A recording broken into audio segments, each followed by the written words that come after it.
play.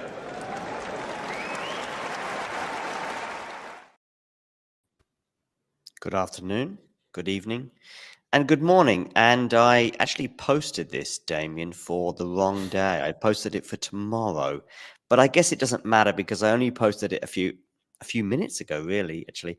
So I posted it for Tuesday, the 21st of November. So people are getting alerts on their phone 24 hours early. So I do apologize for that. That's entirely my fault. But there we go.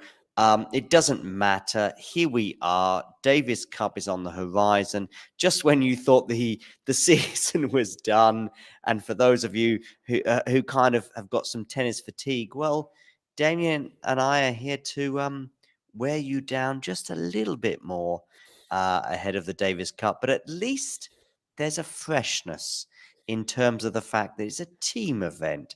It's something to get reinvigorated by. Am I right, Damien? I actually will enjoy it. I think the Me main too. thing, of course, for me is that still you have free. You will surely enjoy it. I mean, you're watching it live.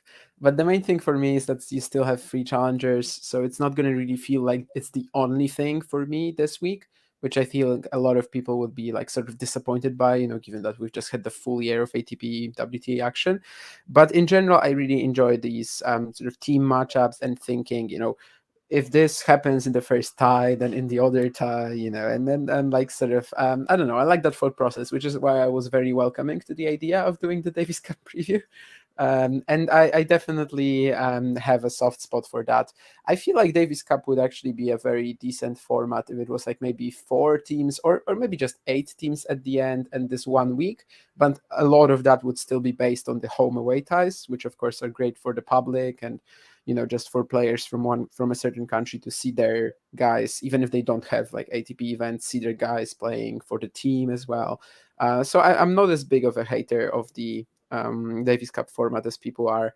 And I'm actually really expecting to enjoy the week. I'm excited for tomorrow as well, Canada, Finland. I think it's like 4 p.m. right? So yeah, I'm pretty sure I'm gonna watch most of that. So probably this is a bit of a difference as well to compared to previous years, because I think in 2022 or 2021 I was not following really like any of the Davis Cup finals. But this time, I think there are just a few very interesting teams with, maybe some less, like the star quality maybe isn't quite the same, but that's good for me, of course. So like, I really want to see how the Netherlands do. I really want to see how Finland does, Canada. Yeah, these are sort of the teams that I'm really excited about. If it's like Serbia, Italy in the semis, I honestly probably won't be as interested, but there are just a few teams that I really wish to see, and I hope that the players that I more commonly watch on the Challenger Tour will perform well. Yeah, and they may well do. And also, I think there's a bit of sprinkling of star quality with players such as Sinner and Novak, for example, arriving today, and obviously will be playing for Italy and Serbia, or I think both of them will play on Thursday, actually. Yeah. But there's also I don't know, there's a nice balance to it all. But before we get into the teams and who might win and who might not, let's kind of go back a little bit on something you just said there about the home and away things. It's something that Leighton Hewitt has been keen to talk about. He told me today, or he told the press conference today, but actually he was addressing me when he was like, he misses being booed going onto the court in Barcelona, and the camaraderie and the fan support in Australia, and the home and away ties thing. What's he talking about, Damien? I mean, the home and away ties still exist, right? Anything below the Davis Cup Finals group stage is still home and away ties. It's not best of 5 anymore. Well, it is best of 5 in terms of the ties. It's not best of 5 in terms of the sets. Sure. But basically, in previous years, I mean, you had like 4 Davis Cup weeks throughout the year, I think, until this reform came along, where you had the first round in like February, then quarterfinals was probably like April or something like that. Then you had the semis in September, and then you had the final, which was just 2 teams playing each other in this best of five, like best of 5 sets, also best of 5 ties. So Usually, one of the teams, well, always one of the teams would host the tie, even in the finals. So no, in like 2014, you had France, I think, hosting Switzerland. Switzerland won. In 2015, it was that Great Britain, Belgium, I think in Belgium. And basically, what people are sort of missing probably is the crowds and how wild it sometimes got, because it was really like, the sort of crowds you don't see at tennis. Tennis, for by some people, is considered like a white sport, right? And like the sport where things like in football they don't happen. Well, Davis Cup was the closest we got to that, and Oh, everyone thought it was okay. If it happens at like a usual match, in an ATP Tour event somewhere, people probably will say that the crowd is disrespectful. At Davis Cup, everyone was okay with that. Some of the wildest atmosphere, that was considered or fine. And it's not exactly true when people say that this doesn't exist anymore, but it just doesn't exist at the top. It doesn't exist in the for the biggest teams, right? For the ones who play the group stage, the knockout stage, that's where we also used to have home away ties. Of course, anything below is still that. I actually really want to go to a Davis Cup tie sometime soon, but the problem is that we only have two a year for the teams, of course, that are not in the knockout stages and etc. Yeah, I mean here you can see that in 2000. 2016 still Zagreb, right? 2017 is still for Lille, 2018 Lille as well, and 2019 I think this is where the reform of Gerard Piqué and Cosmos and etc. came along, and that's since then we've had actually it every year in Spain, and that was the end of home and away ties. But basically, what I'm trying to say as well is that yeah, I would love to go to a Davis Cup tie. And this was actually my first experience live watching tennis in okay. 2013. Poland against Australia. That was our first, historically, that was our first attempt to get into the world group. Hmm. We didn't manage it at the time. We managed it 2 years later against Slovakia. But that's still to this day my only experience watching Davis Cup live. And I saw some amazing players there. Janowicz actually withdrew with an injury. So the Polish side was a little weaker, but was still Fürstenberg Markowski, the doubles duo who was in the finals of US Open. There was Kubot and Przysiężny, of course, but on the Australian side, I actually saw Leighton Hewitt playing singles and Bernie Tomic as well. And in What the year was that, doubles, sorry? 2013. And Leighton Hewitt was playing singles in 2013? yeah, I mean, Leighton still won 2013 Brisbane over Federer. I think he finished his singles career in like 17, 18, but he had a few retirements. But like 2014, 15, he was still playing full time top 100 singles. He was in the top 50 at the time, I'm pretty sure.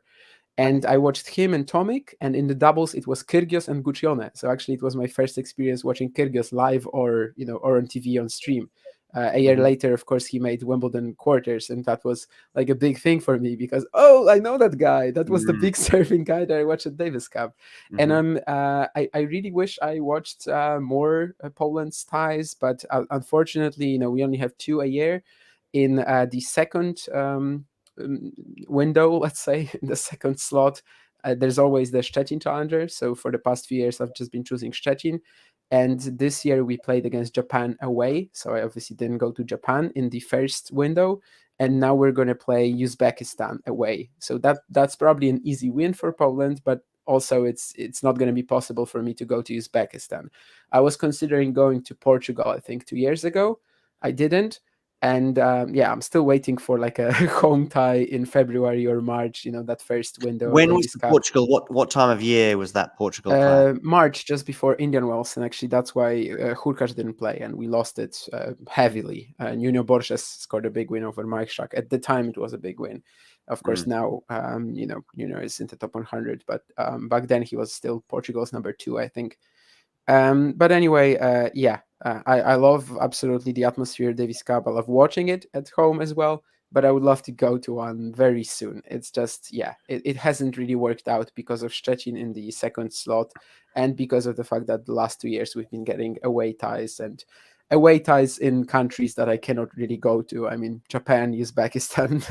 I mean, Yeah, isn't that part of the reason why these home and away things, in a way, didn't it just get a little bit too complicated to get people flying off all over maybe. the world? Maybe.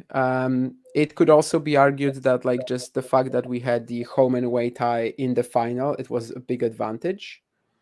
maybe. Huge I mean, advantage. Was there yeah, some way of making it like it was deserved?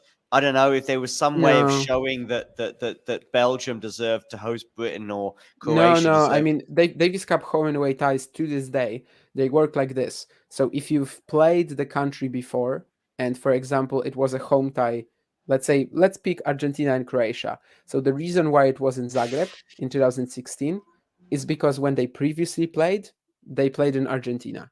And if the two countries had never played before, and that remains to this day, it's just a coin toss. So, for example, Uzbekistan, I don't think we've ever played. So it was just decided randomly whether Poland is going to host Uzbekistan or Uzbekistan is going to host Poland. So it's a huge advantage. Although from this particular screenshot that you're showing, actually you wouldn't get that because most of the time the away team I wins. was It looking at seems. that, yeah, but But that's you just know that's just random. Yeah, of yeah. course, most of the time it's actually going to help if you increase the sample size. Maybe particularly not in before finals, but yeah. particularly before, and this is something which is sport as opposed to just tennis, particularly before electronic line calling and these kind of things and challenges, because I do think that Uh, the biggest advantage from it would be on the umpire when it comes to well, I'm um sure the showing umpire was like competition. neutral, at least the main Yeah, no, of umpire. course we're all neutral, but The main umpire, I mean, from a neutral country, right? I mean, I'm pretty sure yeah, that of that course, was yeah, the yeah, yeah, case. no, no, yeah, But sorry, no, that's what I'm the saying. lines maybe, yeah, the lines it could be an issue. But Yeah, I also have to say that one of the main worries, and you're gonna check it out this week, because one of the main worries with the new format is what happens when the host team is not playing, and this is basically what we have right now in can or go Malaga, on. because we don't have Spain in the not in the quarterfinals, right? We So don't. what's going to happen? I mean, I have some optimism, or but it's pre-tournament. So all I'm doing is I'm listening to people. I'm putting two and two together and potentially making five. So I could be way off the mark, mhm. but I think it might be a good tournament. For despite the fact that Spain are not going to be here, I think you've got a few nations that are in a location that lends itself to being very visitable, let's say, for countries that are not far away or have a big diaspora living in this particular region, or just whether it be the Czechs that just seem to put a mark in their calendar every year, and it does tend to be the older Czechs that just go, you know what we're going to do?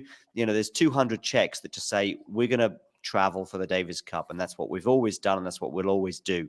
And maybe eventually they will disappear, but there we are, and that hopefully they'll be here. The Finnish were telling me today that they are expecting the Finnish players and the captain were saying that they're expecting a lot of people to turn up. I don't know where that information's coming from, but Who's the perhaps Finnish captain, by the way? Just it's a random um, question, but it's a random question that I'd rather you didn't ask me, Damien. oh, it's Jarko Nieminen. Okay, yeah, it makes Right, sense. there we go. So, Former number 15 or something like that. You should know that, Jun. I mean, No, if but it's a random question, I'd rather you didn't ask, but I'm glad you answered. So 13. Sorry, well, actually, I guess, yeah, okay, I actually did that. Yeah, I actually said 15. So sorry, Jarko Nieminen. Yes. there you go. By the way, for those tuning in, will be thinking, "Oh, I wondered why he says ex-captain and ex-nation," and that basically is a little clue, as I just can't remember who the person's name is, either at the time or on this occasion at all. You'll be pleased to know I do remember who the Australian captain is, but we'll come to him and certain other things. Well, we have already addressed Leighton Hewitt anyway, in a way with his thoughts on the home and away ties. And my But experience of watching him in 2013 on clay, by and the way, that my that was experience of that was watching indoor clay. him in 2003, Ooh. I think. Ah, the Karlovic match. Okay, yeah. Exactly, yeah. You know what? I always get 2003, 2001 muddled Yeah, up. it is 2003. Yeah, it Yeah, was yeah, yeah, yeah, yeah. 2002 and like Because he when won it in Leighton won. 2002. Yeah. Yeah, and then he goes out as the first defending champ after Manolo Santana. Was it really? Okay, so I think it was 33 or 36 years, yeah. So Manolo Santana won Santana it? would be 66 maybe or 67. And that would Yeah, be so something like that. 36 years. Yeah, yeah, 36, yeah, not 33, yeah, yeah. 36. Charlie Wow, Passarell, I I think didn't know it was Santana. I knew that there was a Wimbledon champion in the 60s that meant it was 30 plus years yeah. since anyone had won the title and then gone out the first round the next year. And I knew that was an incredible thing. And I also think that Leighton Hewitt won the first set, and I just thought, Yeah, 6-1. Super yeah. easy 6-1, and then 6-7 And in the Hewitt second was the set. best. He was the returner in between the Agassi and Yeah. Djokovic eras, if you like, of returning. I mean, okay, It's just a shame how short his peak was, right? Because he was like only at the top for like what, 2-3 years. It's and yet he was kind of around a wild. lot longer than I thought, as we've already realized. I didn't Yeah, realize he was still yeah. around in that. He kept playing, and after 2014, he still beats Federer in Brisbane in the Brisbane final.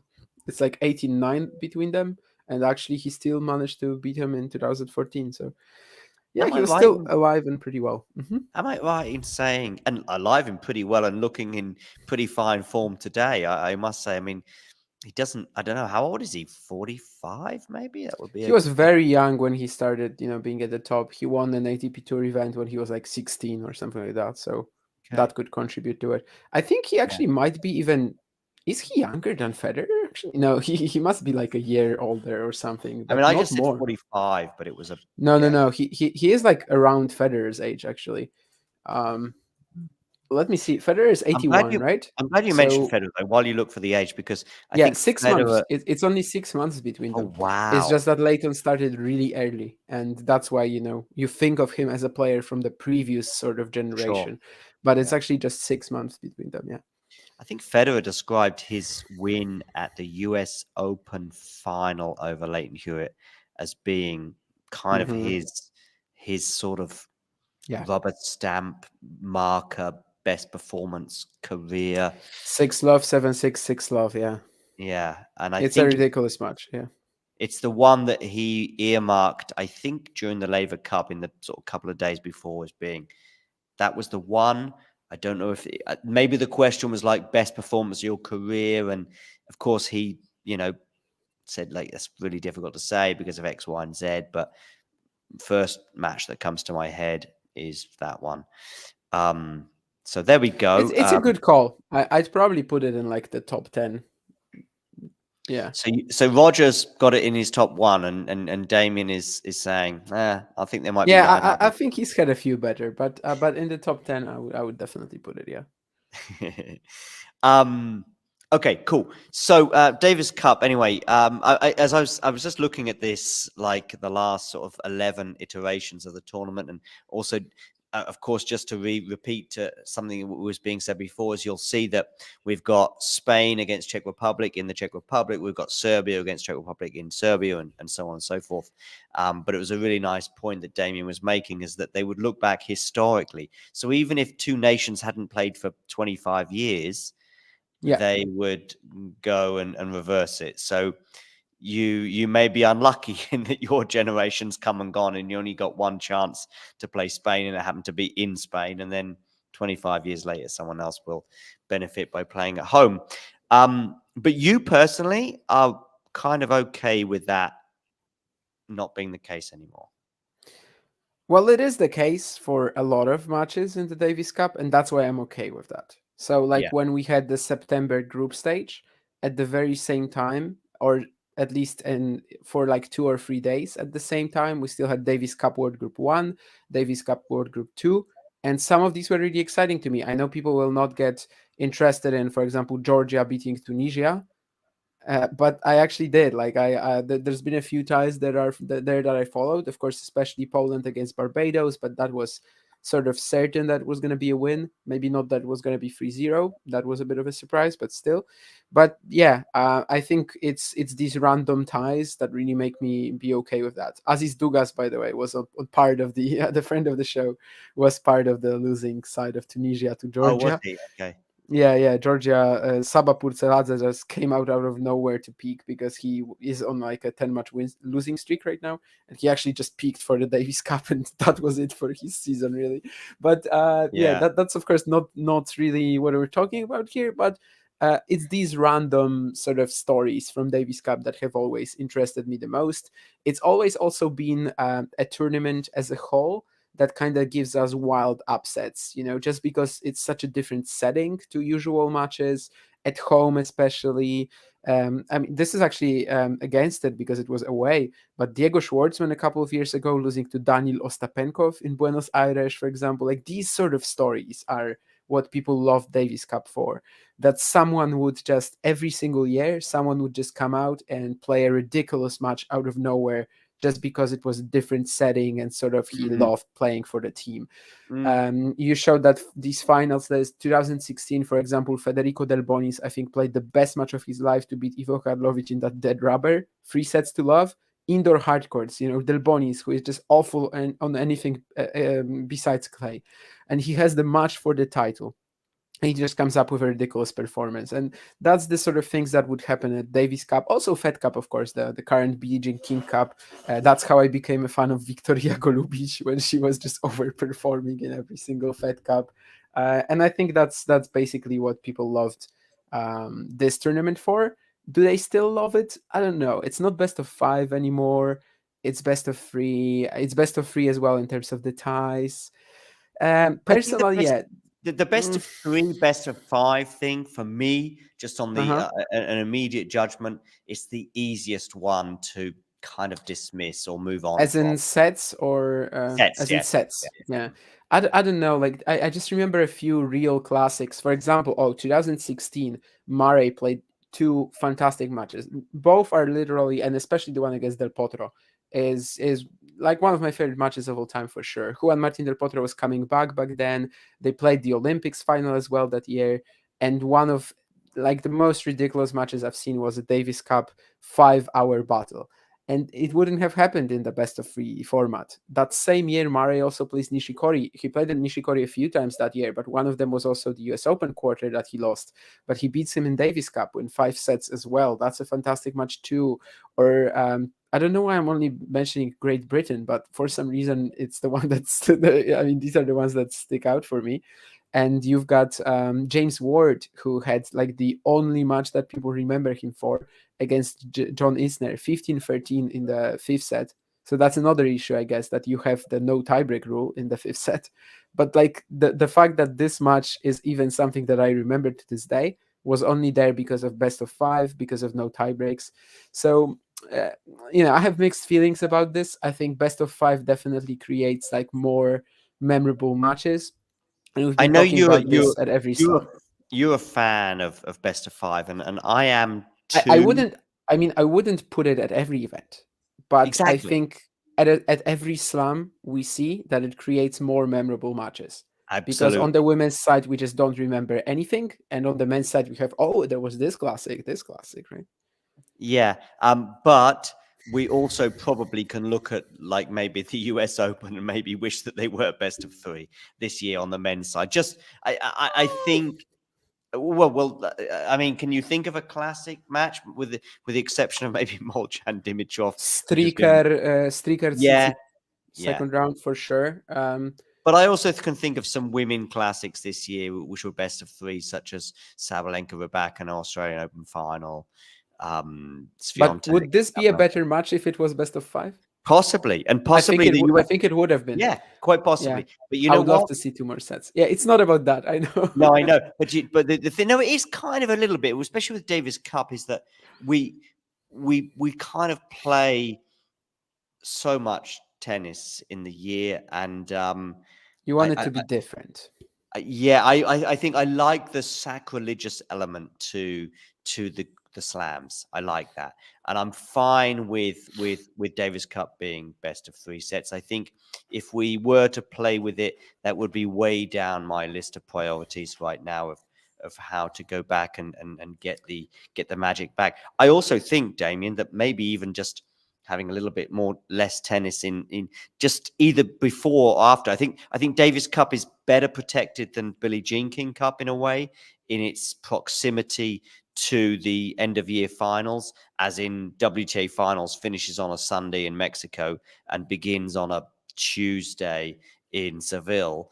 and the ATP finals finishes in Turin on a Sunday and begins on a Tuesday in Malaga. So that's a little bit more manageable, if you like, than the other one for obvious reasons, especially when you have tons of rain as they just had in Cancun. So By the it's a way, bit let me just reply easier for. to the comment, because actually USA, I mean, they lost to Finland, but they didn't get to the finals because they lost in the groups. So like it was a group as a whole. And when it comes to who represented the states, Tommy Paul, Frances Tiafoe, Austin Krajicek, and Rajiv Ram, and also Mackenzie McDonald. And Krajicek and Ram actually did very well. They went well 2-1, but the match they lost was actually like inconsequential at that stage. But what mostly lost it for them was Tommy Paul and Francis Tiafoe going 0-4. So Yeah. that's the story with the USA. If you want to know about that, Was it was a disappointing performance for sure. Yeah. yeah, I was going to say, because I think we can actually begin there in a way, and begin with Finland in a way, segueing. Yeah. I asked the Finland team today about the USA and whether did they underestimate Finland, and of course, very smartly they dodged the question. Um, but that was a shock, right? Finland with Rusevori and other players beating, as you mentioned, TFO, Tommy Paul, etc. Sort of, yeah, definitely. I mean, Finland beat the States 3-0. They also beat Croatia in 2-1.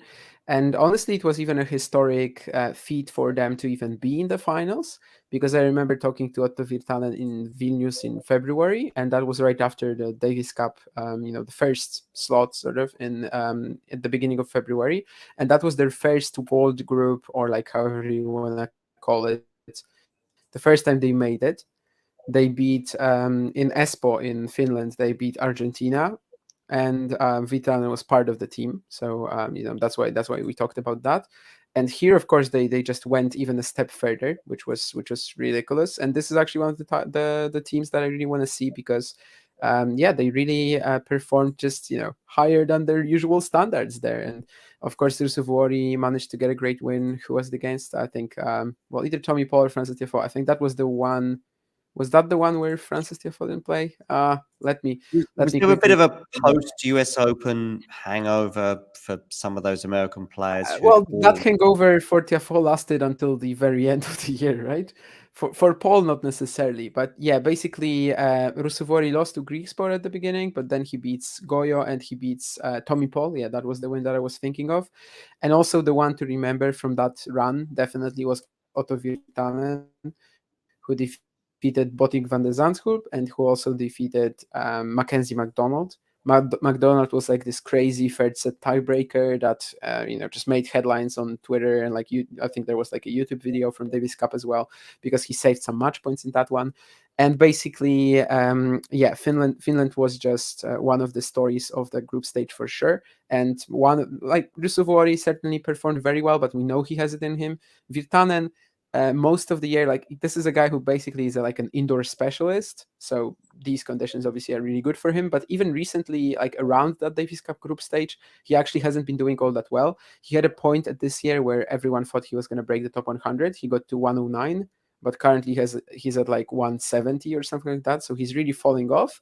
But actually at Davis Cup he was still able to produce the magic. He has a huge serve, great attacking game, and I think he could be like the secret weapon for Finland. Like if Finland is going to be, he actually went 3-0 in that group stage, beating Prismic, McDonald, and Van de Zandschulp.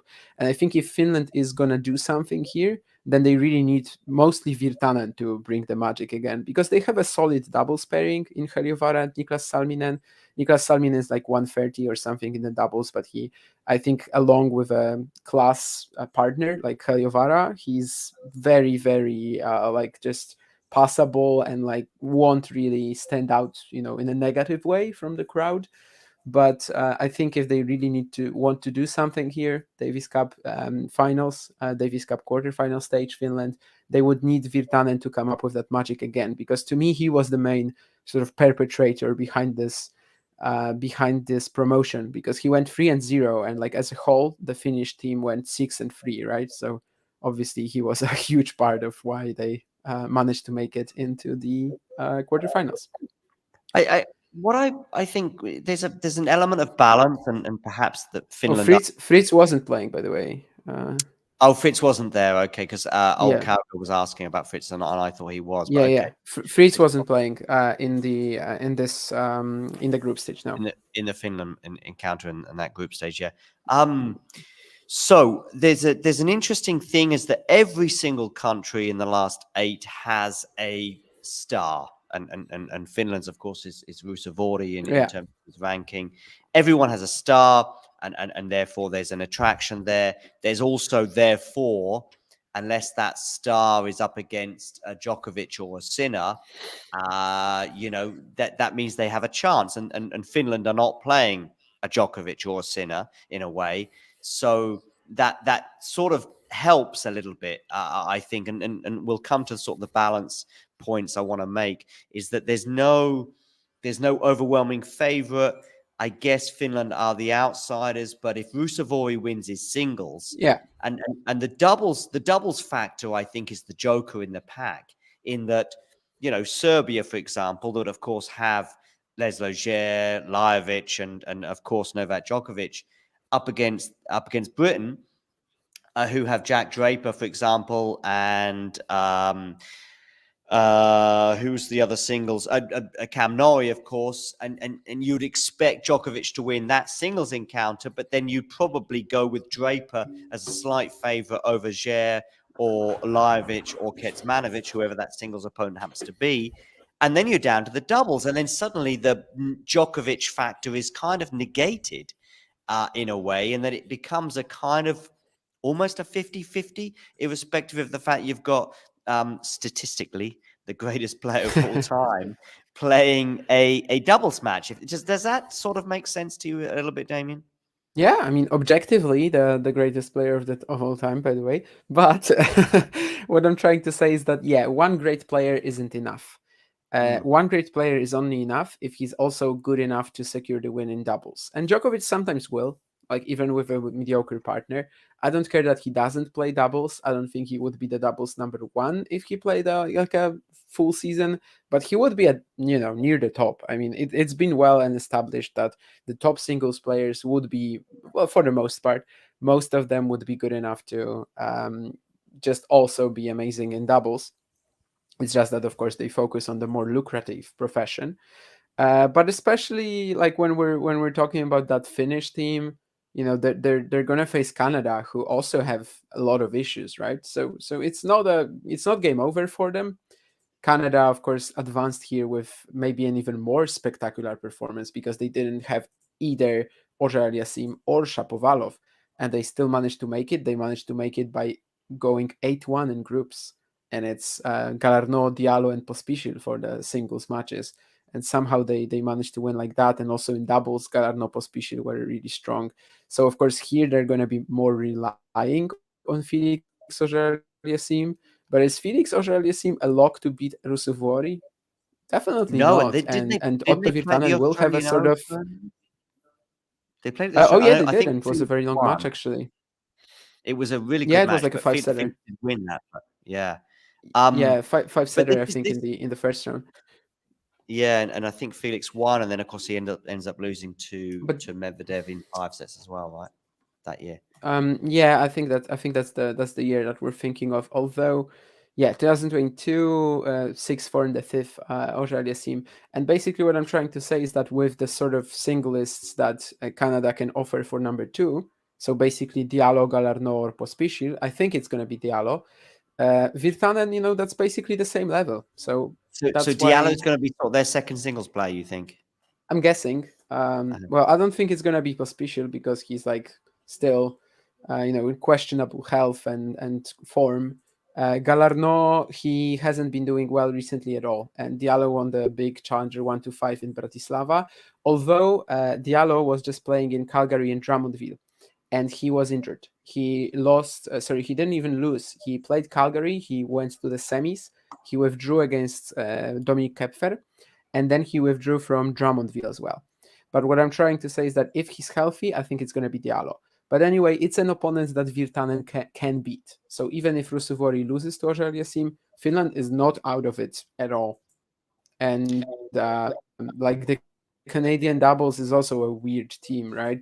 Pospisil, of course, is a former Grand Slam champion in doubles, but the other guy, it's like a bit sketchy. So for me, it's a very even tie tomorrow, and it makes it even more exciting. The winner of Davis Cup is dependent on doubles. It actually doesn't have to be, because if you have two singles players that are good enough, you just win 2-0, and then the doubles is irrelevant. So theoretically, you don't have to win a singles doubles tie. Sorry, a single double tie, in or doubles tie, in order to win the Davis Cup. But of course, if the tie is split, like if the first two singles are split 1-1, then it's the doubles which decides. And as it turns out, a lot of the time doubles is really important here. Although we still haven't had a tie decided by doubles since the new reform. Um, A final tie decided by doubles. That's what I okay, mean. we haven't had, so in the last 2 or 3 years, Yeah, we haven't had a the three 2-1, finals that we've had was a 2-0 just in the 2-0, finals. yeah. But of course, Yeah. the semis, the quarters, they have been decided by doubles. Yes. Yeah. So that's nice because I was about to address that, which is really cool because of course there's still lots of people that are sort of trying to maybe get back into or get into Davis Cup for the first time, and so yeah, it's best of three. You have a singles match, and then potentially the third match doesn't take place if it's 2-0. But of course, if it's one each, then we go into a deciding sort of d- doubles match, which goes to one set all and then a deciding set tiebreak. Um, Let me actually, yeah, I think so. But I'm just thinking yeah, about doing it against yeah. France Deciding, recently. yeah, this. So yeah, No, actually, so no. we It is a normal set. It is a normal it's a set. It normal is a third normal set. set. Is it? Actually, Okay, no, I'm okay, sorry. Yeah, that's also it is a deciding set. They play a super tiebreak if the match is a dead rubber. Like if the doubles is a dead rubber, then they play a super tiebreak. But normally it's just a regular set. Yeah. so here in the quarterfinals. They'll just play a regular third set. If it's 1-1, yes. If it's two and Yeah. zero, if they even play the doubles, then Well, it's gonna be a they super won't even tiebreak. play, right? Yeah. Well, they won't even Yeah, play. If it's two and zero. I think that's how it was done in recent years. Yeah, that they didn't I even mean, it compete. doesn't make sense at all to play. For the crowd, I mean, for the crowd, it could. I mean, it could be a kind of an exhibition, but as far as I'm aware, I think they don't. Yeah, yeah, they didn't play it last year on any occasion. Yeah, so if it's gonna be 2-0, they aren't gonna play it. Yeah. So we've got on the Dutch team, we've got Skupski, of course, is a doubles player, a very well known doubles player for the British team. But we've got Koolhof, which is a very well known doubles player playing for the Netherlands. And so now these guys have been split, who would normally be playing, Grand Slams, etc., together. Yeah. Um, They're uh, gonna be splitting actually in at the end of the year, like as a pairing as well on the tour. oh, But are they? that's Oh, I for didn't know another that. day. But I can't remember who they're gonna be playing with, but they're actually splitting. Yeah.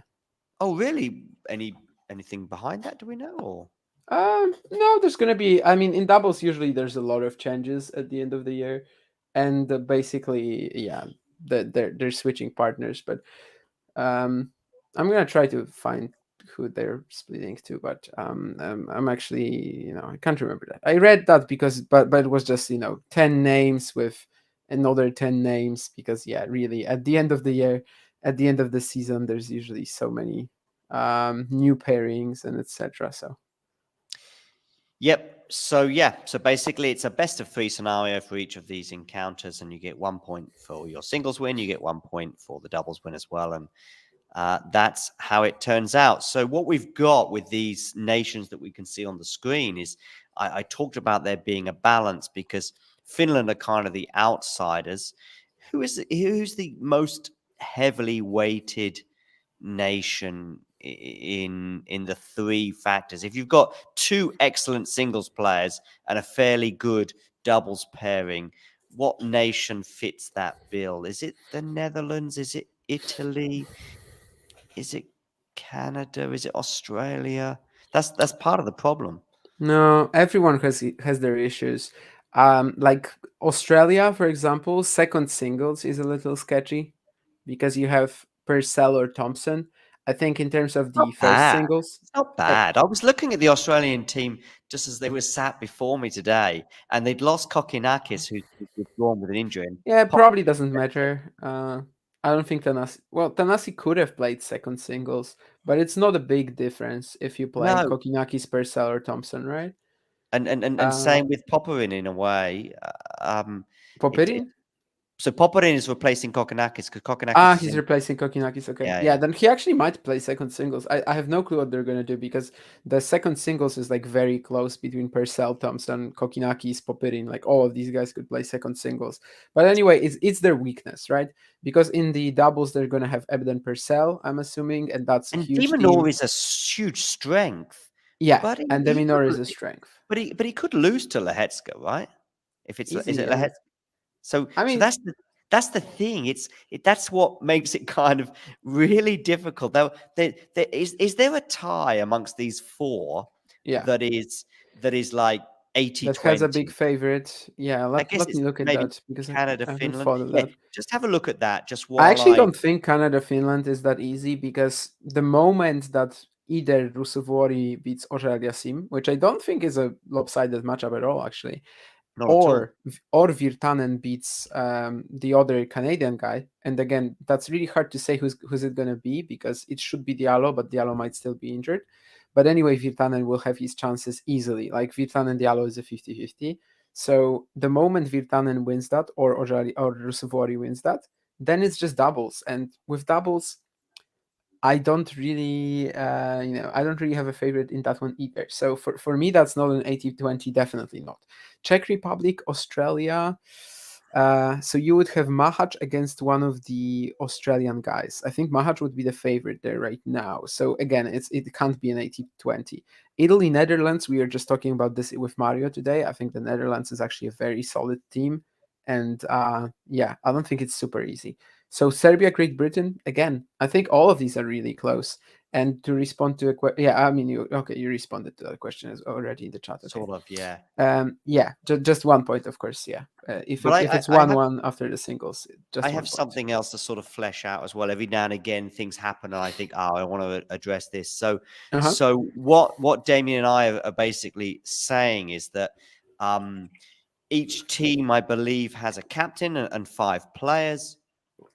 Often you'll have one or two people that are kind of double specialists and playing regularly on the doubles tour. You may have a singles player such as Botic van der Zandschulp that springs to mind, for example, who's kind of more akin to the singles, but I've seen him do okay on the doubles tour and so on and so Yeah, forth. but the Netherlands actually has two double specialists, so like he's not gonna play. But yeah, there are No, players although like I this did for ask him sure. Yeah. today if that might be because I saw him practicing doubles today, but Yeah. sometimes No. that No is way. also No way. yeah. But They have anyway, Kolhoff and Roger. So is that what he said? By the way. no, he didn't say no way. Maybe he was just being too kind to me as well. Yeah, I think so because if you have Kolhov and Roger, you're not gonna lose. You're not gonna use one that's unscrewed for the doubles. So yeah, so let's just imagine you've got the perfect team. Your perfect team would be two double specialists and three players in the top 10 in the world. Okay, so you've Yeah. got you've got three players in the top 10 singles in the world. They're your singles guys, and you've got one of the best doubles partnerships in the world as well that both happen to be the same nationality. Of course, that doesn't happen for any of these teams, as Damien was highlighting just then. So what you have is in a way you've got like Serbia. Okay, so they've got Djokovic, who is a 95 or somewhere wherever you want to put it percentage chance of winning his singles match, whoever that happens to be against. And by the way, each nation has to present in the first match their top players, so their highest ranked players. So it'll Wait, be wait, wait, wait. Isn't it second match? Oh, sorry. Okay, so it might be the second match, but either way, That was like that in the group stage. okay, And I think that's still the case. So okay. So either way, though, at some point in the two singles, you'll have the top ranked player from Great Britain, which I think is Cam Cam Norrie. Norrie. Yeah. So Cam Norrie is the highest ranked British player, and Serbia's highest ranked player is Novak Djokovic, and therefore those two will play a singles match. The other singles match is completely open, right? You can choose whoever. No, I mean it has to be the second.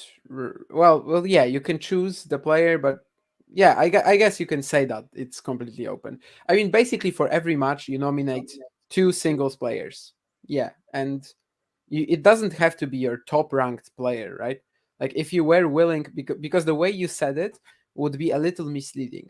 Because if Spain decides not to nominate Novak Djokovic for a match, Serbia.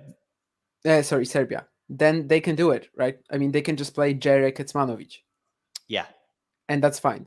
So what you said is basically right, I but know what you mean. If you yeah, nominate a player, it's you kind of can't. misleading. I mean, you just nominate two players, and the highest ranked plays against the highest ranked, the second Got it. highest ranked plays against the second Makes highest ranked. sense. Yeah. So yeah, the way you said it is kind of right. I mean, obviously Djokovic is going to be nominated, although in the group stage, because it was right after the US Open, there was actually a match of Serbia, the first match they played against South Korea, I believe, where he wasn't part of the team. So And I also think if you had and I hope I'm not going to confuse anyone by talking about this, but if you had like a group stage and you felt very confident about winning the tie overall, you might try and, for the camaraderie and the spirit amongst the team, try and give everybody a match. And so I mean, yeah, therefore, you this might is not what take. happens when you're already certain of qualification, or like when you're in the group stage because they actually play out the doubles. Then Yeah, usually okay.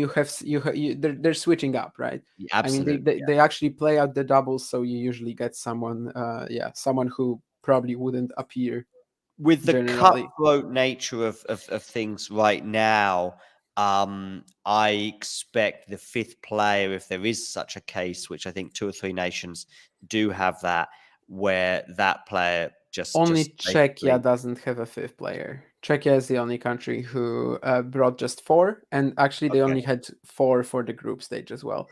I It's mean, kind I of spoke. it's kind of weird to me because, well, I mean, I don't know, but they could have brought someone in, even I don't know, Yebave for the doubles or someone. I don't know, because it just feels like one injury and they're kind of, you know, they're Yeah, not there's no done. birth. They're not done because they actually have a well, maybe if it was a Hečka, but then they can still play Machac Menšík and then one of Machac Menšík with Pavlashek. But let's say Pavlashek actually, if the double specialist that they have, if he got injured, they would be in a little bit of trouble. So I am surprised by that they're not using the fifth player. But yeah, all the other countries have five players. But I remember speaking to the Dutch captain today, and in a way, he was actually found this quite an easy question to answer. And I think it's probably the Uh huh. most one of the most difficult things to address when you are a captain is if you have five players, you know, of equal standing, or all five players may think that they are worthy of a match, if you like, one way or another. Um, but he said it's quite easy for me because I've got a very low rank player, and he knows that he needs to be ready if we need him. But I've got these other four guys that are, there or thereabouts. So what I'm thinking is, I thought that was Who's quite an interesting. which captain, by the way? The Dutch captain, Ah, yeah, oh, Paul Harhuis. Yeah, they exactly. have a very clear situation. Yeah, Right, they only have exactly. And that yeah made it easier for him as a captain. I thought, okay, yeah, that's yeah. true. There's Because no you don't need, decisions to be made. and Yeah, he doesn't he's need to right. BS. He doesn't need to give any rubbish Yeah, to the outsider, because he doesn't need to say, well, you might play. And what you would have to kind of do in most situations is like, you're the backup guy. I want you to be here, and I want you to be ready, and I want you to be part of this. And maybe in years to come, you'll be more than a part of this. But yeah. that's kind of an easy situation than having five egos. Although he did say, "I wish I had five top 50 players." There are three teams like this, where in the Netherlands, yeah, you have Hies Brouwer, who knows that he's not going to play unless something ridiculous happens. You've got Liam Brody, who of course came in for Andy Murray and is Yeah, not going to play unless something happens. yeah, And Patrik Kaukovalta in Finland as well. Kaukovalta actually played in the group stage, interestingly, but it was an inconsequential doubles match. So he actually came out with Hariovara again, just to give him a match, right? But all the other teams, Serbia, Czech Republic, Canada, Australia, Great Britain, Italy, They actually no, sorry, not Great Britain, but Not Italy, Great Britain. Serbia, Czech Republic, Canada, Australia. They actually have a situation where like all five players could potentially play, depending on the captain's decisions. Well, In in Serb Czech Republic, of course, you have just four. So there, actually, it's very possible that all guys will play, or like for example, just Menchik will be skipped, but he has to be ready. Like it's not certain what the captain will do at all. Yeah. Menchik is not a bad one if that's one of the players that's going to be skipped. I mean, I know I actually spoke to him in a press conference today, and I asked him about the U.S. Open, which is both a high. No, it was a high for him, but I spoke to him about the sort of difference between playing Challenger Tour and then suddenly playing Taylor Fritz in the third or fourth round at the U.S. Open, and I think it was 2-1 and 0. And Rusevori is or should be playing Felix, exactly, Jane. Well, nominations technically are announced like an hour or two before the tie, but yeah, Rusevori almost uh, certainly will play. Felix will almost certainly play. unless either of them are injured, yes, Yeah. that's what is going to happen. So yeah, so that's very very likely, and of course that may well determine who wins that tie. Particularly, I think if Felix wins that, you would imagine that then that's the Still, draw. it's still not clear, because Virtanen really against Diallo, it's a 50-50. Against someone like So Galarno, that's a really. indoor, I I like his hope chances. Yeah, that's a so real. so That's a real with Canada. That's the second choice. There is. I like Diallo. I saw him at least on TV beat Dan Evans this year, but that's a vulnerable.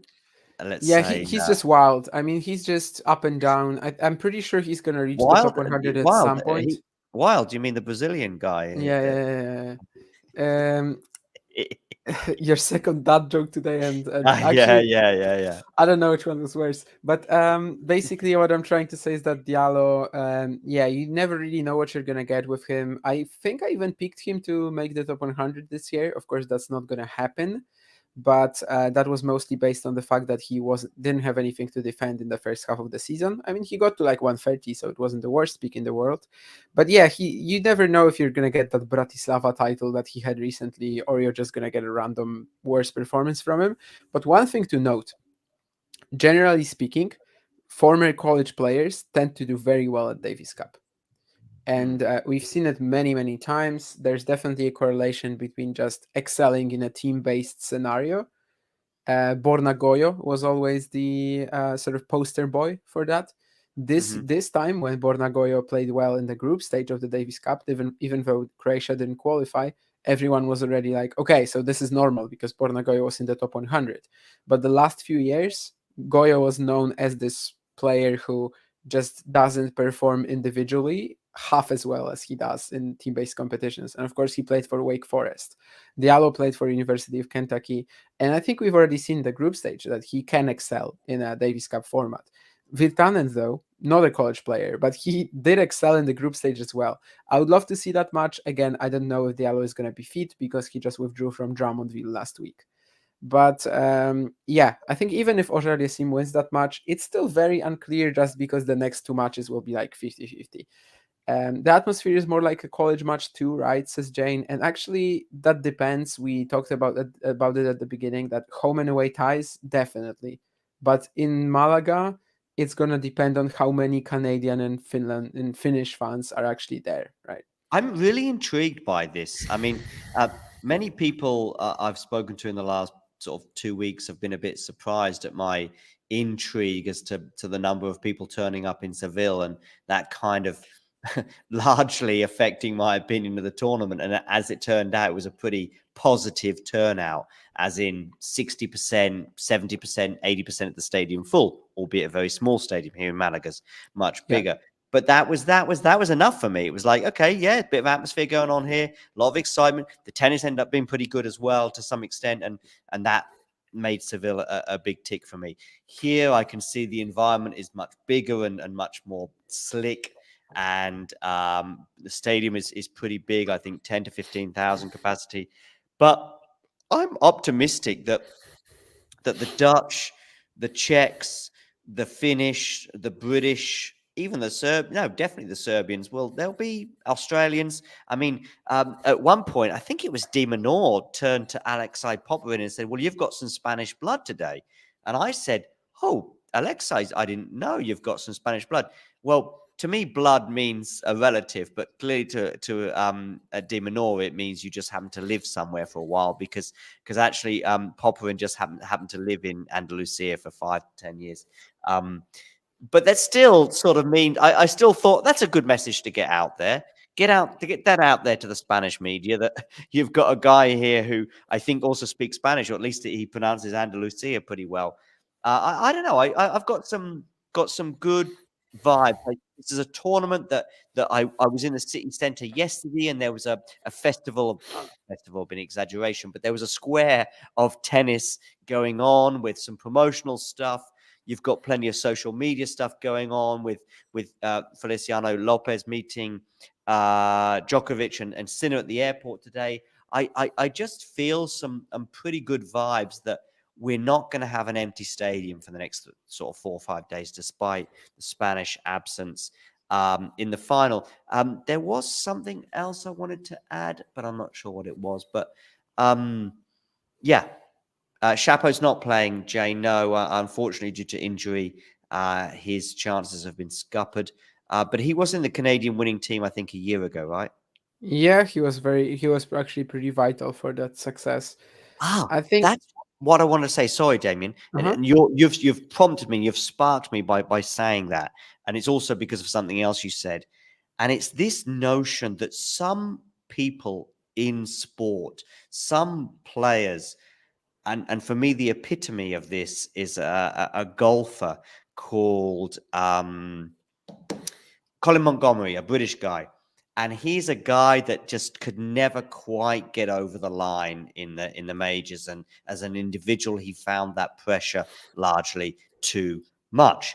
And yet, the same putt, the same tricky scenario, playing Davis Cup, I'm calling it, playing Ryder Cup, he would excel. He would grow, 10 feet rather than shrink in this environment. And I see a similar thing with soccer players, definitely, but tennis players too, that suddenly all these shackles that are put on them in the singles environment, they just throw them off and actually end up they excelling in Davis Cup, and then when they go back to singles, they find it, or I say singles, I mean the individual ATP tour, they find it much more difficult. Does any of that sort of make any sense to you, Damien?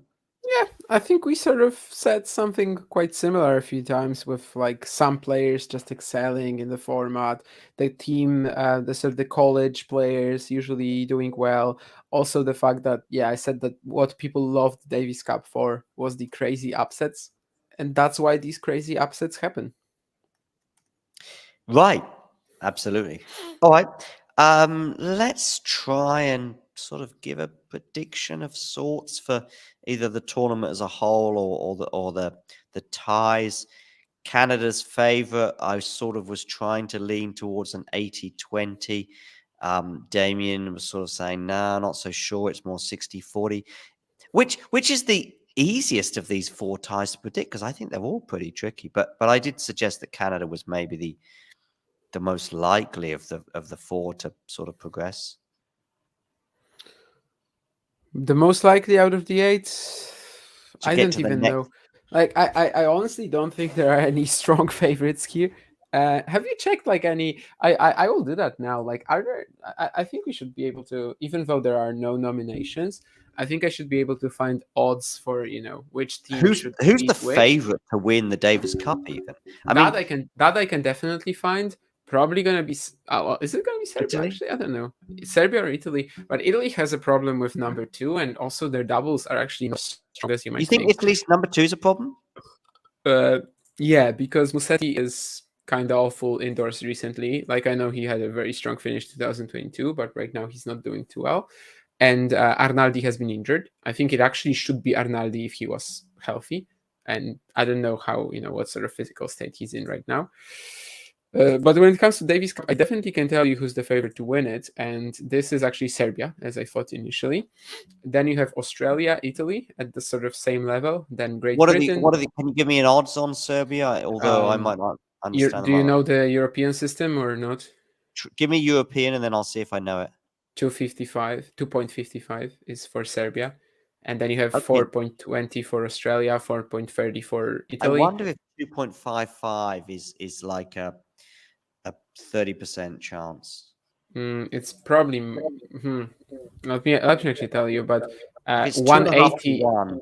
yeah, around like 180 would be I think would be 50% or something Oh, like that. really? Okay, so it's probably even a bit more. It's a bit better Yeah, than. I think it is more. I think it is more. I That actually seems just found a quite strong. calculator, If it's so 35%, that seems it is. quite It is quite a bit more. 235. What did I say? No, not 255. 255. Okay, Mm. so it's 39% implied odds. Yeah, I mean, that seems quite strong to me because I that's. agree. That's too much for me. Yeah, I mean, although that they isn't do that have this like almost certain point in every match, right? So isn't that Djokovic?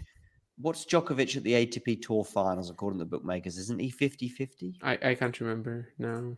But I don't know. Um, It feels a bit strong for me But that yeah, the Davis Cup, the matches that we have here. So Canada is not a big favorite over Finland at all.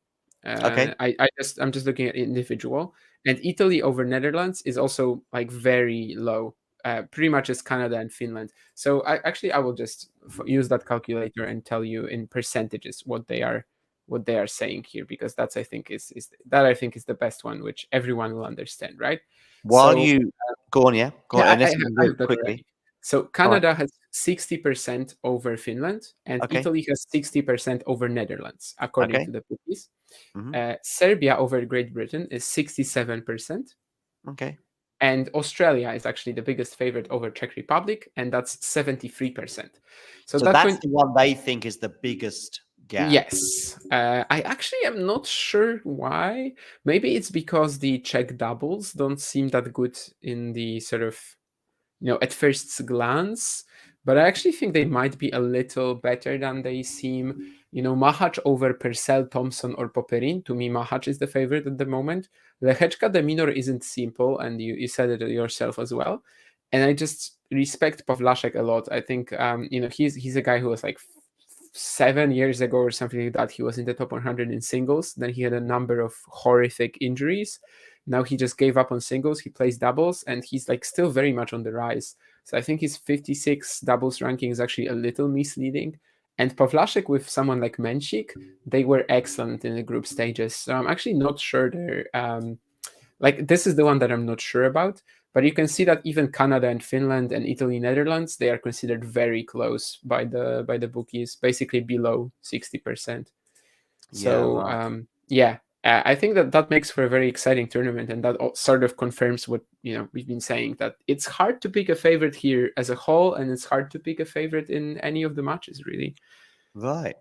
I think it's a nice balance, and yes, I'm sure it is because I'm here, but I'm pretty excited by this. I'm not somebody. Oh, I also saw your mate Liam Brody today as well, um, and we had a 30-second chat.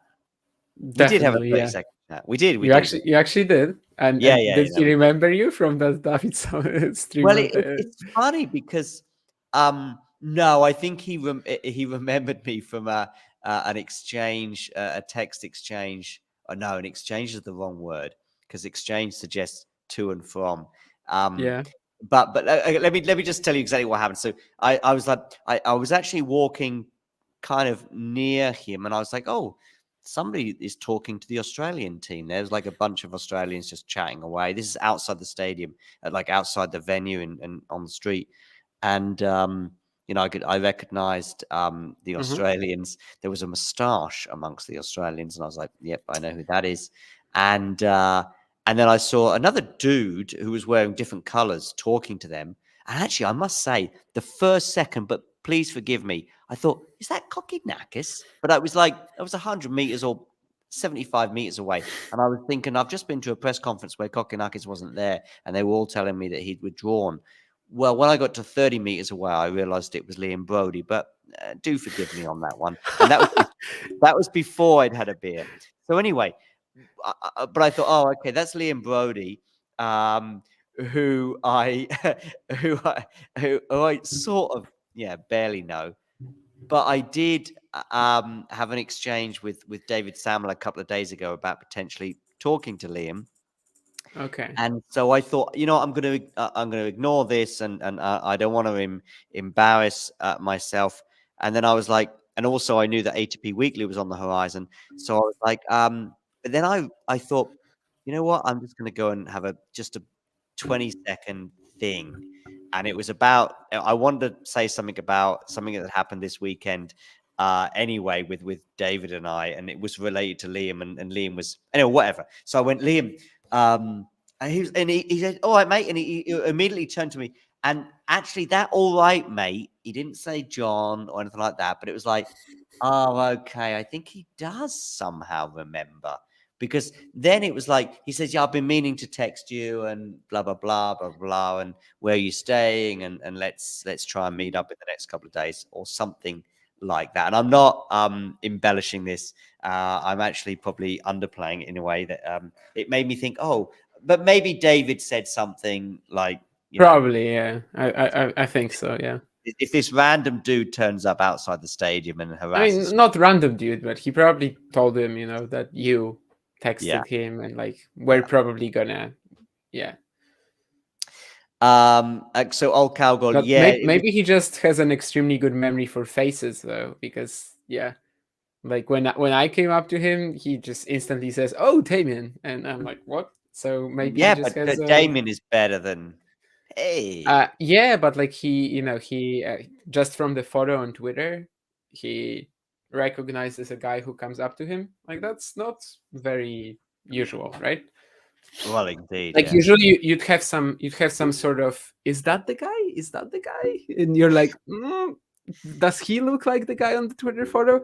So yeah, maybe Liam Brody just has some ridiculous I had recognizable a skill. couple of sort of like final, just like it was a 45-second conversation at the most, by the way. So when I say final comments, it wasn't like after like 2 hours of talking, and then I was like, Yeah. just one thing to think about. No, it was 45 seconds, and the final thing or final two things I said to him were something.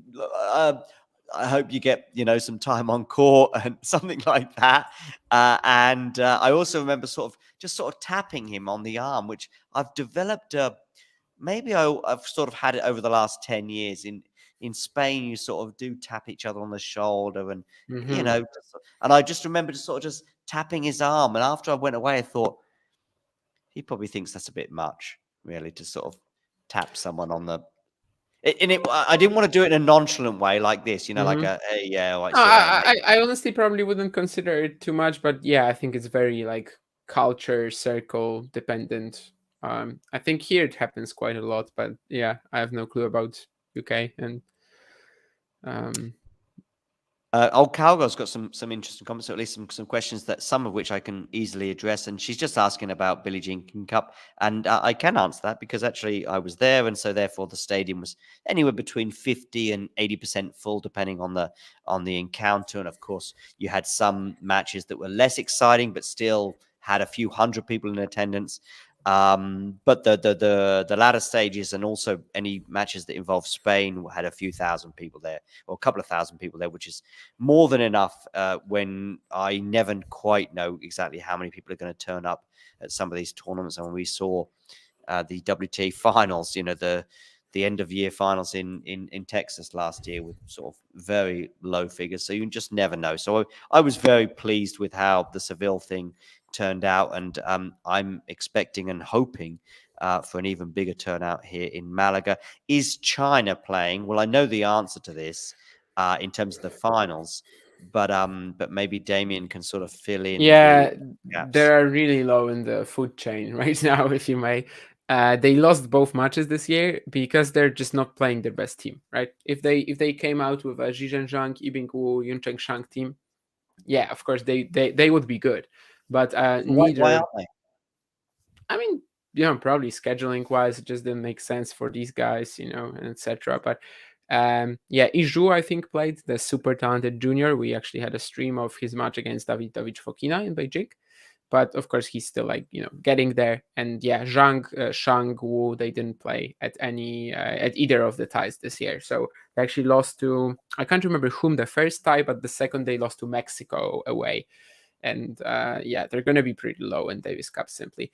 And actually, Natka brought up a good point that Rusufori got injured at the home challenger in Helsinki. So it's also quite unclear how healthy, how fit he'll be. He, Yes. He yeah. was asked about that. Yes, I actually Oh, wasn't aware. And then that was in a match against Nagal, was it? yeah, Sumit Nagal, yeah. Yeah. 6-3, 3-1, he retires, yeah. Yeah. So a really Quarterfinal. good point that sort of ties in a lot of things because yeah, he did, but he did say that he's okay. I mean, Hmm. I guess you never know as a professional sports Yeah, yeah. person. But he did say he's okay, and that's that. But you never know if this was a different competition at a different time of year. In a congested part of the calendar, he might have potentially skipped it. But given it's the last tournament of the year and it's Davis Cup, and I was thinking about this today with even Dimonor. I'm thinking this is a top 20 guy, and was down to the last couple of weeks. Could have been a ATP Tour finalist. But even somebody like him might be going, we were in the final a year ago and lost to Canada, and this is, if you're not going to win a Grand Slam, if you're not going to win a Masters 1000, maybe this is the next best thing. I mean, maybe you want to win a 250, you want to win an individual title as well. You do want an individual. But once you've won, let's just say you've won a 250, you've won a 500. This is, I think it depends on the nationality, and maybe the Australians take it a bit more seriously and make it a bigger thing than others. And I think it probably even comes from the captain to some extent. But it's it historically it was a big thing at least. Yeah, I think there are definitely some players who are just remembered for their Davis Cup heroics. And that kind of means that you're not remembered for your individual success, yes. But at the same time, it's still a good thing to be remembered by. I'm struggling to come up with an example now, but like for example, yeah, I mentioned Delbonis over Karlovic in 2016. I think that's one of the main things talking about Delbonis. I know that Mikhail Yužny also had a deciding rubber that he won for the Davis Cup. I think it was actually against Paul-Henri Mathieu in 2020, 2002. Definitely, there are players who are just remembered as sort of Davis Cup legends, and yeah, that's fine as well. That's one of that could be part of your legacy. That could be the most important part of your legacy, and there's nothing shameful with that. And yeah, we already see a few contenders, I suppose. But I think both like Diallo and Virtanen, I think they'll probably have enough individual results in the end. I think both will easily make the top 100 over the course of their careers, and I think they'll probably have enough over the course of their careers to not be like not have the Davis Cup as the first thing they're remembered by. But yeah, overperforming at Davis Cup, as we have said a few times already this stream, is a thing. On Leila Fernandez's CV, is winning the Billie Jean King Cup second right now? Huh. Probably. I mean, so Because what US you Open final yeah, is obviously. clearly the standout thing, but right now, Justin Trudeau, the president the Prime Minister, sorry, of Canada, is tweeting congratulations, Billie King. She responded 5 days later, which is just shows how cool she is that she takes 5 days to respond. And she's like, yeah, thanks. And It's definitely the first thing on Marina Stakosic's well, CV for exactly. now. I'm For but now. it's interesting because she is super young. So Yeah. so I mean, Layla is super young as well. I mean, she's just like what, 22 or no? she is, yeah. But I think Stakusic in tennis terms 18, definitely yeah. is younger, yeah, and yes, in age terms as well. That the Stakusic, we have no idea really. Well, we have some idea, but we don't really know with any great certainty as to what will happen in her career. And this it sounds sad in a way, but I don't want it sounds. This could be the highlight of her career.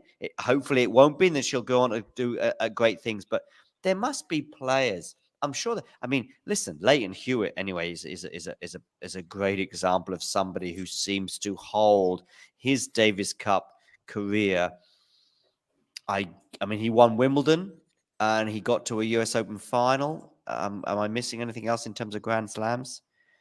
But he seems to He put. won the US Open as well. Oh, did he? Yeah, He won 2 slams. 2001, I think.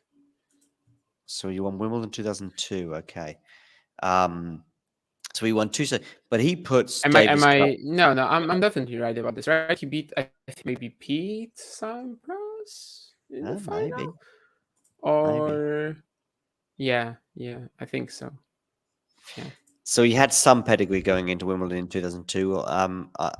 I sort of put him as the sort of first back of the court guy winning. Well, no, Agassi did it in '92, but Wimbledon. Yeah. yeah, Wimbledon, yeah. Borg, I mean, he counts as back of the court as well, I think. Really? Yeah. I mean, he kind of revolutionized tennis in that way, right? That at Wimbledon, he was able to, well, he was still using a lot of the tactics that other players would, but I think he was like the first baseliner mostly Okay. to win it. But anyway, another thing here, which has most prestige, Davis Cup or Laver Cup? I mean, Laver Cup is a new thing, and also it's like Europe against the rest of the world. No one really cares who's going to win it. So it is prestigious to play there, but to actually win it, yeah, it doesn't really matter. But The definitely Davis Cup has more prestige for now. Yeah. And there was also is Davis organized by ATP? No, it is organized by ITF, the International Tennis Federation, which also organizes the slams, junior tennis, and yeah, a few other things. But yeah. the Also, the other sort of maybe mini confusion, which I may have even fed into earlier with a couple of earlier comments, is that the Davis Cup is based on the sort of Ryder Cup, which is the only team event, at least that I'm aware of, in golf. And Mhm. so that is I guess kind of. Ryder is like Laver, though, right? So something like that. Yes, exactly. Ryder. So I maybe said Davis, I apologize. But yeah, so Ryder's like Laver. And so that is huge. But yeah, listen, you can have your own take on it. But I don't think there's much objective argument to suggest that the Laver Cup is anything in comparison to the Davis Cup. I just wish that Laver Cup we just went, you know what, that's an exhibition. Let's have fun. Let's enjoy it. Let's get Gail Monfils there. Let's get whoever there, and let's have a party. But the thing is that golf doesn't have this kind of World Cup of tennis as both Billie Jean King Cup and Davis Cup advertise itself as. So therefore, they created something, and actually that has over the years had a real special vibe to it that happened, and it's special because it's also every 2 years as well, which I think adds to it. So actually, every Hmm. 4 years you're in North America, and every 4 years you're in Europe, pretty much, and that adds to it. And it's unique in golf. In tennis, we've got 3, 4 team events a year, and I don't know. I would probably rather just have And I one. think that's actually a good answer to Sean's question. Why was the Davis Cup a bigger deal in the past? Because the other team events weren't as strong. And I think that's part of it. Obviously, we weren't around to see the Davis Cup sort of get formed. So we cannot really answer that, I guess. But I think what John just said, not even seeing your question, is that yeah, right now we have the United Cup as well, and it just kind of is the same sort of competition. Although, of course, this changed with the addition of the United Cup with the women. That these Yeah, two yeah. competitions actually are very different right now. So I like that. I always said when there was Davis Cup and ATP Cup that these two sort of took away a lot from each other when they were just pretty much right next to But each what other about as well. Hopman Cup immediately after? Uh, I mean, Hopman was there when the United Cup wasn't there, right? So Yeah. I actually had Ghost at the back of my mind through some of the previous comments. The thing is, Jane, I couldn't give a flying proverbial about winning or losing the the Laver Cup. I really couldn't, and that's the idea. You shouldn't. And be honest, I didn't even watch any of it this year because I don't care. Um, but I am intrigued about the Davis Cup, and Canada are the reigning champions. In answer to that question, they have a chance of retaining their title this year, and maybe their belief that they garnered from last year will help them, albeit without Shapovalov this year. But anyway, yeah, I like it's a competition. So that's the difference between Davis Cup and Laver Cup. One is a competition that people really care about, and we saw it. And if you need one example of the difference between the Laver Cup and the Davis Cup, it's in Dan Evans. It's in Dan Evans's joy and excitement and just unbelievable emotion at winning that tie against France to put Britain in the final. And it's his devastation, albeit in the words of his physiotherapist, at not being able to participate in the Davis Cup here in Malaga. But I have had it confirmed today that I saw it in a newspaper article, and then I spoke to someone as well just to check. But he's going to be here. And let me tell you this, Dan Evans was not in Vancouver cheering on the European team at the Laver Cup. So I think therein sort of tells you a little bit about the difference between the two competitions. If you want to change that, that's fine. If you want to make the Laver Cup a serious competition and give ranking points and all the rest of it, and somehow make it less of an exhibition, not immediately after the US Open as well, then that's fine. But this Davis Cup, Billie Jean King Cup at the end of the year, I don't necessarily agree with Justin Trudeau on everything, but him sending a tweet out to the Canadian national team makes sense to me. Yeah, I mean both competitions being won by Canada in the last year, and that's an answer to your question. Old cowgirl who won last year's Davis Cup, it was Canada, just like this year's Beijing King Cup. That's definitely a fantastic feat for the country. And yeah, it's just the issue was that last year they had Auger-Aliassime and Shapovalov sort of at the peak of their games, whereas this year you've got Auger-Aliassime. We'll see, maybe doing better after Basel, hopefully.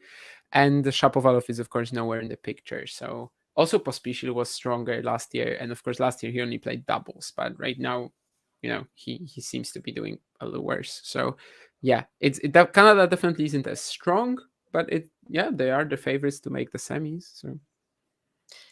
And I'm optimistic that this year's tournament is gonna be both a good vibe here in Malaga, but also maybe just make the news elsewhere.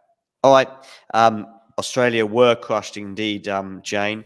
And I'm not correcting your English there, by the way, Jane. It's just I think that in British English we would say Australia were, and in American Yeah, but English it's both fine. I mean, right? yeah, Depending Australia if is you treat it as a singular thing or as a group of exactly. people. Yeah, So yeah. I'm fine with that. I'm not old school. I had a dilemma like that. Like I can't remember what it was exactly, but it was like 2 days or so ago where I All said right. to someone, yeah, that someone where, or and I was like, this is actually was or where, and I basically arrived at the conclusion that you can use both. Yeah, you can. The only one that I still sort of cringe at is in football when it's like Manchester United is, and I'm like, no, no, no. Hmm. Or the Manchester United's defense is rubbish.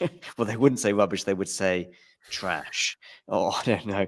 And I'm like, no, no, no, no. You can't say that. Man United are. Man United are the worst team in the Premier League. Man United are because it's they. It's a collective. Anyway, Yeah. You probably saw that in like because you taught English, but like in all of I think school books or something like that, the police is usually the classic sort of example. yeah. The Do you- police were and not the police was. Yeah. Yeah. Although actually it wasn't in teaching English, it's more recent than that. I now I have to write in American English, and Hmm. that's when I really sort of came across it in a way. And it's yeah, there were moments when I sort of go like this. I'm like, oh, how do we do this without how do I press like submit for this and feel comfortable? Anyway, we've somewhat digressed. I don't know what it is. We've gone off down an alleyway of American English and British English, and it's your fault, Jane.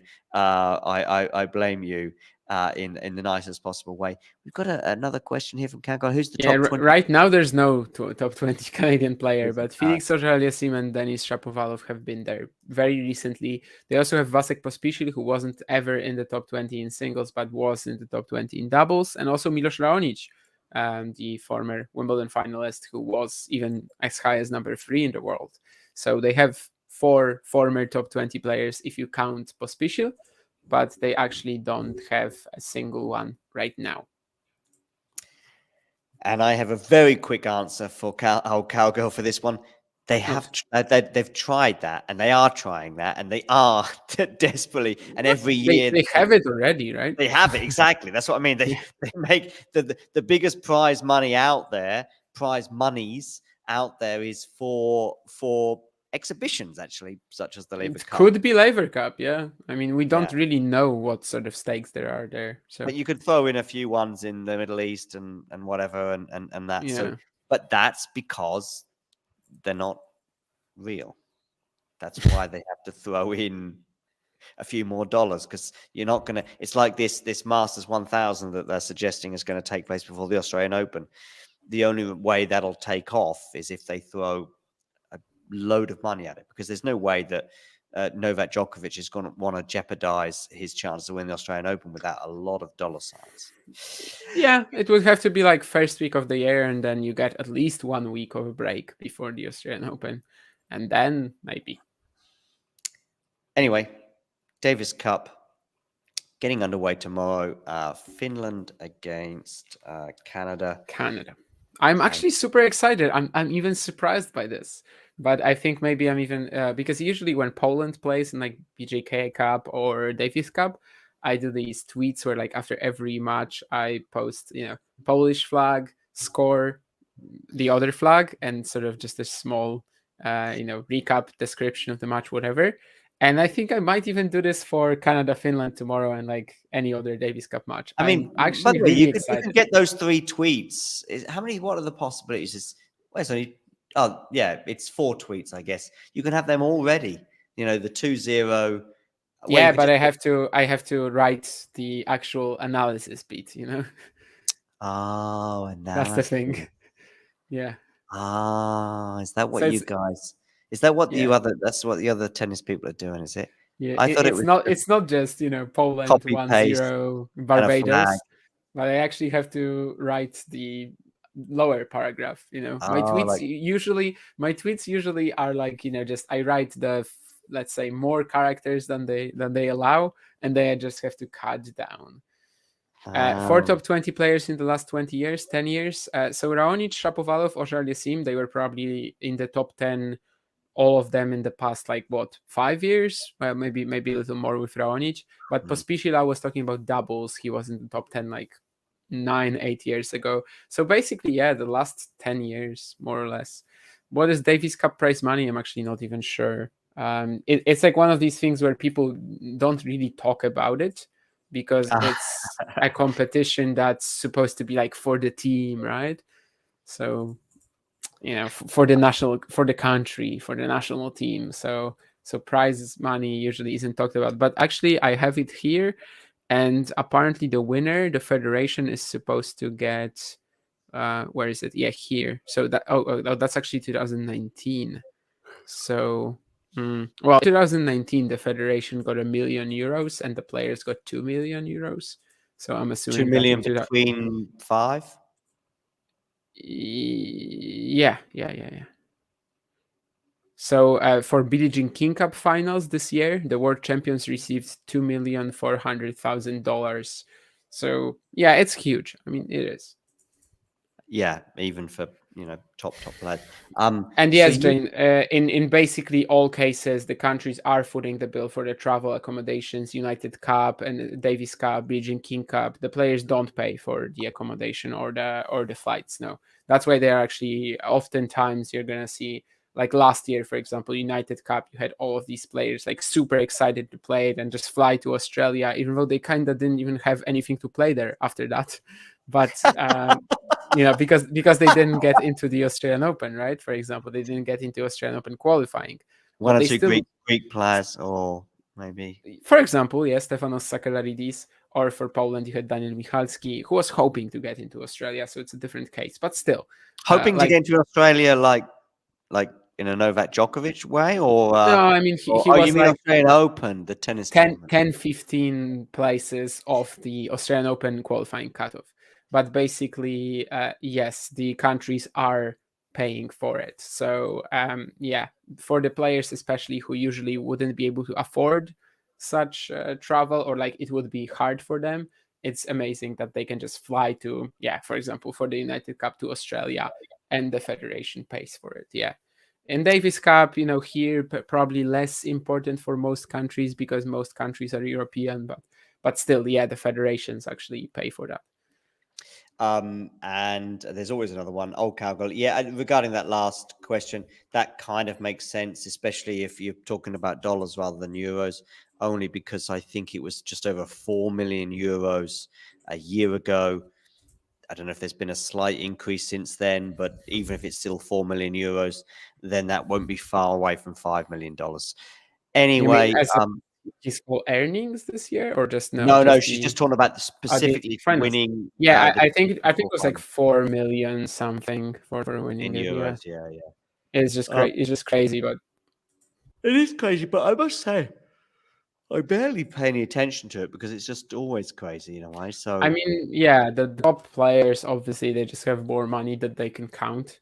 So I've said it many exactly, times, but I just believe that if someone has $90 million on their bank account, it's not gonna matter if they have 89 or 91. So yeah, that's why we you're don't right. really pay Exactly, attention to it. And actually, exactly. Djokovic earned $4,411,000. I think there was a question earlier that we didn't reply to against about Rublev, and it was like 300 something $1,000. So for going to Turin, losing 6 sets to get 300,000 for that. I mean, I could do I that. could, I could, I can lose 6 sets. That's for sure. The I problem is, wouldn't. I wouldn't I win might not win a games. point. Yeah, Yeah, well, yeah, no, exactly. I always think it's kind of bizarre when people start talking about whether they'd win a game or not. I think it's always a question of whether you win a point or not. Yeah, there was Um, that famous survey, which of course, like Andy Roddick also laughed off. Yeah, I am absolutely aware that I wouldn't win games against players. Any professional really. I think I could win a point if they make a simple error. It is possible always. I could hit a net court. It is it would possible, have to be. It would have to be over 100 points. The problem would be but is that combined, no. Like you have to combine the 4 points into a game, right? yeah, of course, yeah, of course, yeah, whatever, yeah. But the problem So still, there's still another problem is that you know, am I returning many serves? Maybe I'm returning with a no. huge amount of luck, 5% in Yeah, court. no. I think you would be an absolute, well, myself as well. I mean, you as a hypothetical figure, we would be really in In a big trouble dream. on return. And on serve, yeah, you're just sort of hoping that they miss something. And they could, like, even if Yeah, you're but trying to my just play serve into is the court, horrible. My serve is horrible, and my return is yeah, my strength. Now, of course, my return is my strength against amateurs. you can miss any ball, right? I mean, you just, I don't know, hit a frame. So I think it's actually kind of likely that maybe in like, if you played 48 points, I think maybe you would have like a 25% chance of winning a point against one of the pros, like top pros. But winning a game is impossible because you're just not going to combine these points. I And like, I like, I like it if they don't just for the first point. They have no idea who you are. You just rock yeah, up and they think this is Max Purcell's older cousin, and he's pretty decent, by the way, and he's played at a few challenges. Yeah, okay, you haven't heard of him, but here we go. All right, let's go. So no warm up, and we go into it. And by the way, Max Purcell's older cousin or whatever insists on no warm up. But here we go. So anyway, the first point that stood like 5 meters behind the base. And by the way, he's got a huge serve. That's all you need to know. So that stood 8 meters behind the baseline. And you throw in the underarm. No, I don't even do that. I'll just do my regular first serve, and it's almost like an underarm. And they're like they're sort of just caught on the flat foot, and then they're like struggling, and that's the only point I win. In fact, that's it. I win that point, and I run out the stadium, and I go, there John, we go. I've hit aces in the past where I just, toss the ball. I don't hit it cleanly, Yeah, and yeah. it's just so short that they don't even get to it. There is a famous example of this, I think, on the ATP tour. I think it did happen in an ATP where a guy just frames it, and I think the first wasn't Karatsev or someone like that. Someone just frames it in an incredible way. Someone who did really well at a slam, Millman or Karatsev or someone like that. And it's an insane frame. And he ends up getting an ace because it just bobbles over the net. Interesting. I actually am not sure. Yeah, it's on No, the David, George Davis doesn't count for singles titles now. So if Novak wins this here, of course he already has a Davis Cup title, but if he wins this here, it's not Does going to Serbia improve have his one? record. Djokovic has a Davis Cup title. It's like 2011, maybe. I'm guessing. I'm guessing right now. Well, it wasn't on the list, so but that was just the last 11 years. Oh, okay. Let me see. Davis Cup 2010. Sorry, I was off by 1 year. Yeah. In Belgrade as well. Oh, okay. So he's ticked that one off. Even I mean, just as a thing to sort of tick off, he's got that one done already. So it's interesting that he mentions it in a way. He was talking about it 3, 4, 5 weeks ago, as I want to make sure that I'm there for the Davis Cup, and I want to be ready for that. But maybe he's almost just sort of. I saw it during points yesterday against Sinner that.